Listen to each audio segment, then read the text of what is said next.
இந்த சனீஸ்வர பகவான் எங்க இருக்காரு, இந்த கேது பகவான் எங்க இருக்காரு உங்க ஜாதகத்துல, ராகு பகவான் எங்க இருக்காரு, யாரோட சேர்ந்திருக்காங்க, அவ்வளவுதான் விஷயம். எந்த கிரகத்தோட சேர்ந்திருக்காங்க, எந்த வீட்டுல உட்காந்துருக்காங்க, இதுதான் அமைப்பு.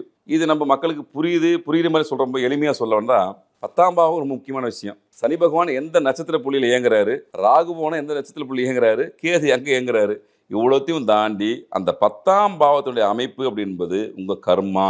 அப்போ அதில் இருக்கக்கூடிய கிரக நிலைகள், அவருடைய வீடு எதுன்னு சொல்லிட்டு பார்த்து தான் சொல்லணும். நம்ம ரொம்ப எளிமையாக சொல்லலாம், ஐயா உங்களுக்கு கெட்ட கர்மா அதிகமாக இருக்கா, நல்ல கர்மா அதிகமாக இருக்கா, 10ஆம் பாவத்துன்னு தீர்மானிக்கணும். இந்த 3 கிரகங்களை வச்சு ஈஸியாக கணிச்சிடலாம். நீங்கள் கேட்கும்போதே ஜோதிட போய்க்கு என்ன கேட்கணும், ஐயா எல்லாத்தையும் தாண்டி நீங்கள் நிறைய படிப்பு சார்ந்த விஷயத்தை கேட்குறீங்க, பொருளாதாரம் சார்ந்த விஷயத்தை கேட்குறீங்க, திருமணம் சார்ந்த விஷயத்தை கேட்குறீங்க, எல்லாம் கேட்குறீங்க.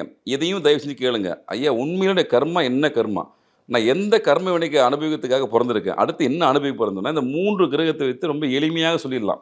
ஐயா உங்களுக்கு கர்ம வினை வந்து, அதாவது நெகட்டிவான கர்ம விஷயம் நிறைய இருக்குது, 90% இருக்குது, 60% இருக்குன்னு சொல்லிடலாம். நல்ல கர்மாவை ஐயா நீங்கள் ஒரு 80% சேர்த்து வச்சிருக்கீங்கன்னு சொல்லலாம். இப்போது சரி ஓகே, நல்ல கர்மா இருக்கும்போது பிரச்சனை இல்லை, அவன் வாழ்க்கையை கடந்து போயிடுவான். உங்களுக்கு உண்மையிலே போன பிறகுடைய தொடர்ச்சி நிறைய விஷயத்த கர்மா வருதுன்னா, அதை குறைக்கக்கூடிய விஷயத்த நம்ம எளிமையாக சொல்லிடலாம். அதுக்கான கோயில் இருக்குது, வழிபாட்டு முறை இருக்குது. 2 விஷயம் தான். அதுக்கான கோயில் உண்டு, வழிபாட்டு முறை உண்டு.